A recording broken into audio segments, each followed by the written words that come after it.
Bapak-bapak, ibu-ibu yang dimuliakan oleh Allah Subhanahu wa taala. Berikutnya saya kasih kabar gembira. Ini kabar gembira, waktunya masih ada?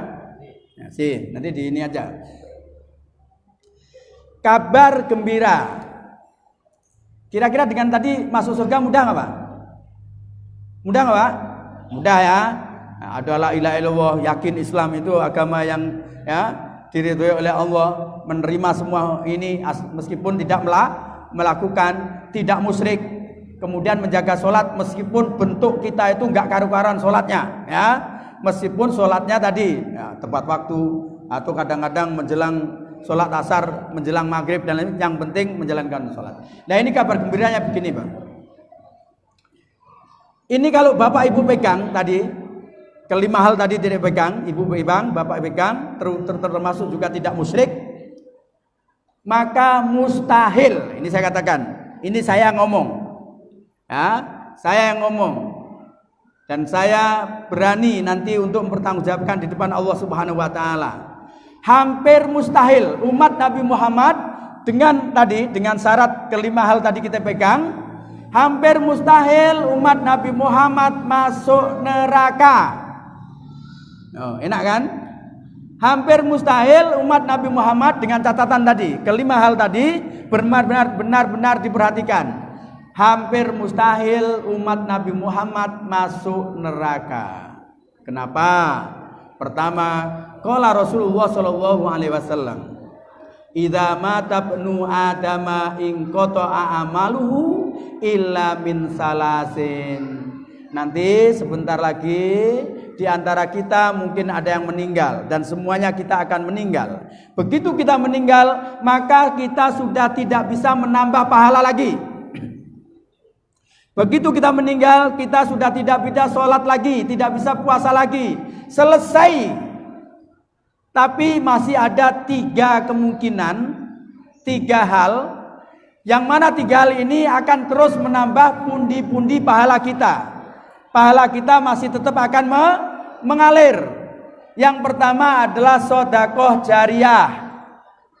Sedekah jariyah ini apa sih bedanya sedekah jariyah dengan infak biasa, zakat biasa? Sedekah jariyah ini Pak, sesuatu yang kita infakkan untuk bisa digunakan secara lama. Ya, sedekah jariyah ini sesuatu yang kita infakkan ya, yang bisa digunakan terus menerus. Contohnya apa? Sedekah untuk bangun masjid. Punya duit 1.000 perak, masukkan untuk masjid. Ya, maka kalau ada masjid dibangun 1.000, meskipun cuman duit 1.000 perak, ini termasuk sedekah jariyah. Nah, begitu nanti masjid dipakai, maka pahala kita akan mengalir, meskipun cuman 1.000 perak. Gak punya duit 1.000, tenaganya, ya, tenaganya. Gak punya tenaga, mungkin kita telepon kolega kita, Pak, di sana ada bangun masjid.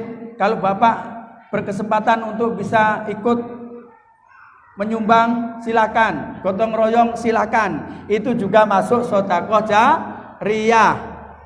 Ya, yang berikutnya adalah waladin sholihin.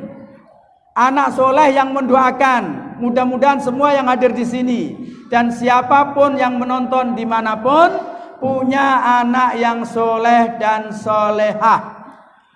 Ya, begitu nanti anak bapak soleh, anak ibu soleh, tapi bukan namanya soleh,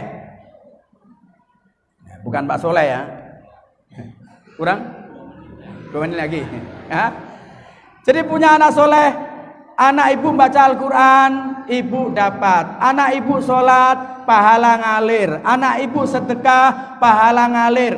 Anak ibu ngundang jamaah masjid ke rumahnya, baca Al-Quran, maka semua pahala orang yang baca Al-Quran itu juga ngalir ke bapak-bapak, ibu-ibu yang berada di kuburan. Yang berikutnya adalah ilmun yuntafa'u bih, ilmu yang bermanfaat.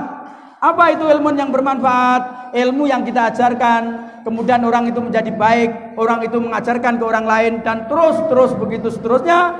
Maka siapapun yang diajarkan dan melakukan kebaikan itu, kita pun akan dapat kiriman pahala.